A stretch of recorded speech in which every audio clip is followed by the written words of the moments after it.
So again, reliability is judged by competency. As I said, that's the quality of it, as well as how much of it you have. That's sufficiency, that's quantity. Again, in gathering evidence, how much evidence you gather is really determined by the scope of the audit and so forth. ISACA is mildly concerned about your understanding of potential concerns with preserving evidence, so that way it can be utilized in court if necessary. Again, we now go into something called sampling, and we're going to talk about applying sampling techniques into our testing. So remember that the sampling itself is used within testing. It's not a type of testing. So keep that in mind, because ISACA is going to confuse you as to what kinds of sampling that you would use in which kinds of testing, if that makes some sense. So let's take a look at this. First off, we have two different kinds of sampling techniques that we can use. One of them is attribute sampling. I want you to connect in your mind for exam purposes, even if you don't understand any of this discussion at all.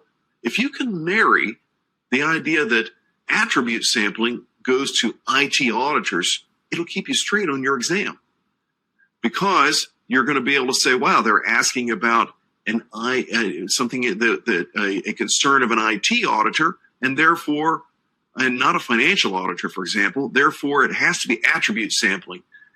Just kind of keep that in mind. You'll see.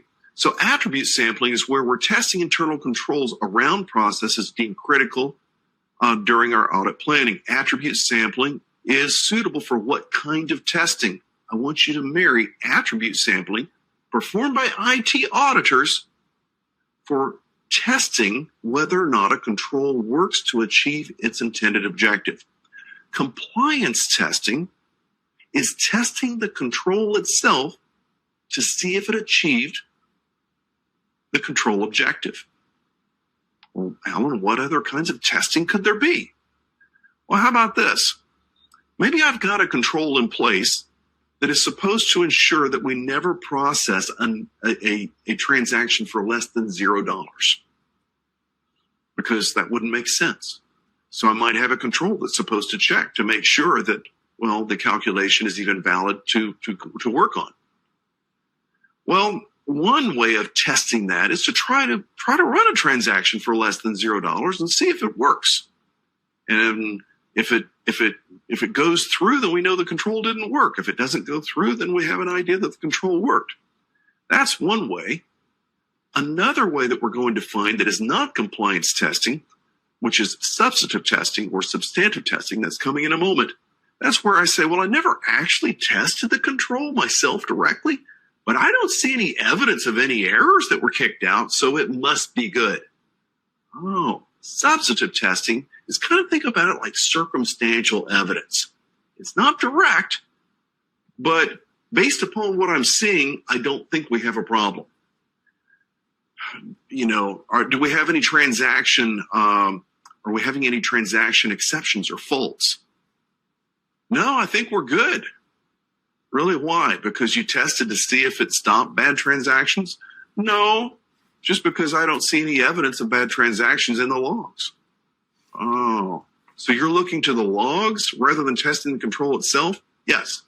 Looking to the logs is substantive testing or substantive testing. Trying against the control itself directly, compliance testing. So having said that, we have two different kinds of testing. We have compliance testing and substantive testing, only those two types. Attribute sampling is not testing. It is used, however, for compliance testing. So you could actually draw a matrix, if you will, a little four-corner matrix. You could see that attribute sampling goes to compliance testing, and it's performed by IT auditors. Those three always go together. Discovery sampling is, again, a term that ISACA just kind of made up and made it official. Discovery sampling to see if we can discover an event that happened.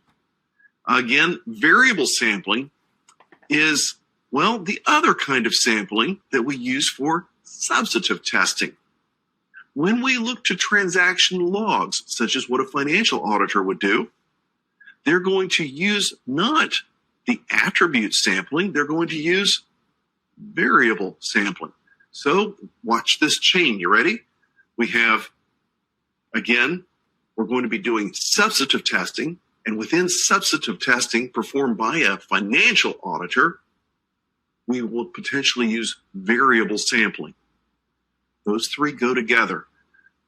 You can imagine they could try to make a question that basically confused you between the three, but if you ever saw an answer where we were using variable sampling with compliance testing, you would say that can't be, that's the wrong answer. If I see that I have compliance testing being performed by a financial auditor, you would say, no, that doesn't go together, that's not part of the three. I'm going to show you later in exam skills, you can often do much better on the exam by not really focusing on the question. Just focus on the answers and get rid of all the wrong ones. And I'm teaching you how to memorize those things so you can easily spot the wrong answers, get rid of them, and you'll be back looking at the single right answer. It's a great way to cut through the exam much more quickly. So again, variable sampling is not where you're testing the control itself. You're actually testing the reports and logs around the control. Again, within that substantive testing, we use variable sampling, and that is typically conducted more often by financial auditors rather than systems auditors. You will need to just simply memorize quantitative sampling models, such as stratified mean per unit, unstratified mean per unit, as well as difference estimation. Oh, Helen, can you tell me more about that?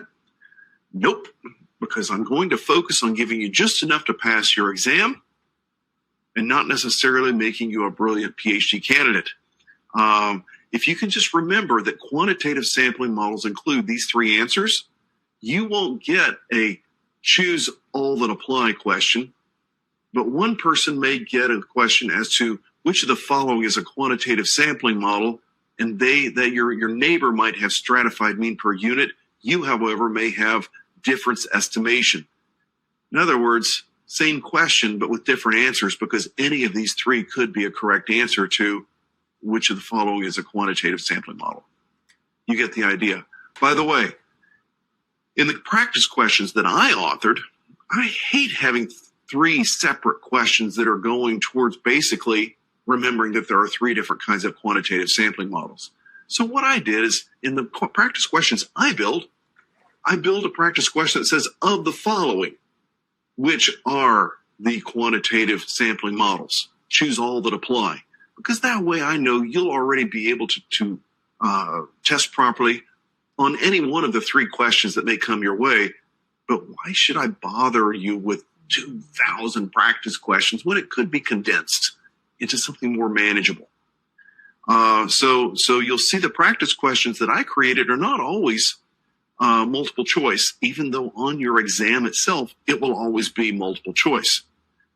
If ISACA is going to ask you, which of the following is the first thing you'll do? Which of the following is the second thing you'll do? Which of the following is the last thing you'll do? Why should I create four separate practice questions when I could simply say, put the following in sequence, use drop and drag? You'll never get a drop and drag question on your actual CISA exam. But by the practice question having given you the chance to do a sequencing question, it'll actually stay in your mind better. So understand that when you take my practice questions, they were created to teach you, not to trick you. They're there to help you memorize things. And I know a little bit about, again, learning an academic theory and how to get people to actually learn and memorize things better. And so I created the practice questions accordingly. So another exam-y question that you may run into is, which of the following describes where you determine whether to stop or go on to the next step? What is that called? One answer may call it a sequential variable sampling. The other may call it a stop or go sampling. Again, when would you use this? When the expected occurrence rate is extremely low, not high. So again, how deeply do you need to understand what we just talked about? Not so much. Memorize it for the test and keep moving. Statistical sampling lets us understand, gives us a better idea for more objective quantification of errors and risk, meaning that if you do better sampling and more thorough testing, you're going to tend to have more reliable audit findings than if you don't, is the idea. And if you don't have the information available, that leaves you guessing, and that is subjective. ISACA doesn't like a subjective. Now then, here is another kind of risk. We talked about business risk, audit risk, detection risk, control risk, all of those things. There's another thing, and that is sampling risk. Sampling risk is, well, how many instances were in your sampling? Oh, I only looked at 2 transactions. They were both good, though. You only looked at 2 transactions? Yes. What is the potential then that you missed something because your sample size was so small? So sampling risk is the potential that the sample gives you an inaccurate picture of the real whole thing. Well then, we need to understand sampling risk, because that means that if sampling risk is high, then that means my confidence coefficient is low. How accurate is your audit based upon your sampling? I'd say about 50-50. Wow. That means I've got 50% sampling risk and 50% remaining, which is what we call our confidence coefficient. Now then, that means we have to understand this idea of sampling confidence coefficient. Why? Because basically ISACA says if your controls are so strong that you don't really need to worry about whether or not your sampling is accurate or not, because you already have such a high confidence in your controls, that means better controls allow us to tolerate more sampling risk. Tolerate, not have, but tolerate it, because we're just not relying on the sampling anymore because our controls are so great. However, what if the controls aren't there at all?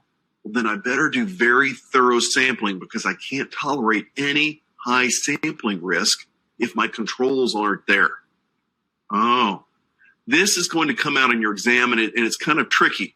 Just remember this. Stronger controls allow us to accept, it shouldn't be tower, it should be lower confidence in sampling. Meaning that if we have lower confidence in sampling, that's higher sampling risk, and that's okay. Yeah, if your controls are so good, you don't need to worry about sampling at all. So again, stronger controls allow for less reliance on sampling, which allows us to accept a lower sampling confidence coefficient or higher sampling risk. Tricky, but that is on your test, and you'll be ready for it. And then ISO Life Cycle 6, we need to gather evidence. We then need to perform compliance testing. Do you remember what compliance testing was? That was testing the control itself to see if it achieves its control objective. Again, controls should be based on achieving control objectives. It's not a subjective determination. It's just based upon the control objective that was there. You're going to find out, how did we determine a control objective? By performing a risk assessment. We perform a risk assessment to determine controls we need in order to mitigate a risk. Well, how do I know the control is good enough? I don't know. How low did you want the risk to be? You see, so from the risk assessment determines the amount of risk we need to try to come back to, and the control objective is getting us back to that level of risk. So control objectives are also driven by risk assessments. They shouldn't be arbitrary, pulled out of the thin air. So again, we will also perform compliance testing. This is just a lot of exam-y type stuff you should memorize for your test. Audit tests are used to determine whether or not the internal controls work in the way that they should. This is just a review. We already understand. Attribute sampling is used for compliance testing performed by systems auditors. Remember the 3 that go together? Attribute sampling is appropriate for testing true, false, correct function, incorrect function, on, off type questions, not for subjective attitudes on things. Again, this is just more exam-y stuff that you'll be memorizing for your test. don't have time to really read all of them to you, but it's just reinforcing what I've already taught you. That's all. When we perform compliance testing, one of the dilemmas that we have is if we're not testing real historic data or real live data, we're contriving or creating our own data, we may find that from the data that we created, the testing all worked just fine. But maybe it wasn't that everything works just fine. It could be that you just didn't use the right data that you contrived. Maybe you forgot to put in some negative or null values. And because of your data that you created, you might have inaccurate testing results. So creating test data that covers all possible valid and invalid conditions is a big challenge of using your own contrived test data. Again, auditors' detection risk, we've already talked about that. We know that detection risk drives higher audit risk, for example. And then also we know that the segregation of the audit function is important, meaning that we should segregate auditors to make sure that they don't ever audit their own work. If I, as an auditor, have any input as to the control objective or the control itself, I shouldn't be auditing my own work. That means IT people who manage and create controls shouldn't be auditing necessarily those controls themselves because, of course, they think they're the right controls. And of course, they think they work well enough because they were involved in the design and implementation of the control itself. So we want to segregate the audit function from the practice function. So if a systems auditor assists the development and implementation of internal controls, a breach of segregation of duties occurs. So ISACA says, so do you leave the room? Do you give up the audit? No, not necessarily, but you will inform the employer that because you're auditing your own work, because they made you give practical advice on how to pass the audit, now it's difficult really for you to be objective about auditing them because, well, you became part of the design when you told them the method that they could use to pass your audit. So this means that if you do provide advice, now your own objectivity could be questioned. And that is the end result of that. Again, if you're thrown into that kind of situation and management says, I don't care about auditor independence, tell us what we need to do to fix this issue. Again, what should you do? Leave the room? Quit your job? No, not necessarily. ISACA says, just be sure to advise management that if you do this, you won't really be able to audit your own work later, and they should understand that. So going on, again, segregating the audit function, these are just exam-y type things that will come out. The same idea that I just told you. They just reinforce the idea that I taught you. So going into substantive testing, we know that that's not testing, that's not performing compliance testing where we test the control itself. Substantive testing or substantive testing substantiates, like circumstantial evidence, the integrity of actual processing, meaning I think the system's working really well because I don't see evidence of any errors in the logs. Oh, but does that mean for sure that we don't have problems? Well, I can't say for sure. I'm just saying I don't see evidence of it in the logs. Substantive testing, that's what that is. Sampling of statistical details of control rather than the control's ability to satisfy the actual control objective itself, meaning you're not testing the control directly. That is substantive testing using variable sampling, right? So the example you may see in your test may go to verification of inventory records of a control, meaning you're not actually verifying the control, but rather you're looking at the inventory records from the control. That's an example of a substantive test, not a compliance test. Again, we often use computer-assisted audit tools and techniques, or CATs, for what kinds of testing? Substantive testing, because we're really ripping through and looking at data trends and things like this, looking for anomalies in data, which is a type of substantive testing. By the way, oftentimes we will do substantive testing early on to then try to focus on, wow, I'm seeing potential errors exist. We better go test those controls using compliance testing. So oftentimes we'll use substantive testing to try to narrow things down to get right to the problems with our compliance testing. Again, continuous monitoring versus continuous auditing. Continuous monitoring is performed by IT. Continuous auditing is performed by, well, the people who don't practice IT, the auditors. That's kind of tricky because you may think intuitively that, well, auditors are monitoring, right? So I guess auditors perform continuous monitoring. Difference in terminology, okay? Again, continuous monitoring is what the practitioners do. Continuous auditing is what the auditors do. Little tiny differences like that are going to come out on your test. So, again, continuous auditing, we've already talked about that. What are the advantages, the disadvantages of continuous auditing techniques? They may ask you about. Here are your examining questions to memorize. The primary advantages of using continuous audit approach is why? Because it'll improve system security when used in time-sharing environments that process a large number of transactions. That's a very big fancy way of saying real-time transaction processing could be improved by having a continuous audit approach performed, so that way you're notified of exceptions as they occur rather than on a quarterly or annual basis. So again, we use a risk-based approach to focus on high-risk areas within the organization. Some productivity tools that exist for auditors include e-work papers. E-work papers, yep, that's what they call them. Your concern for the exam is, wow, those e-work papers, they could contain sensitive information. Yes, you are correct. How then are you going to protect that sensitive information in those e-work papers?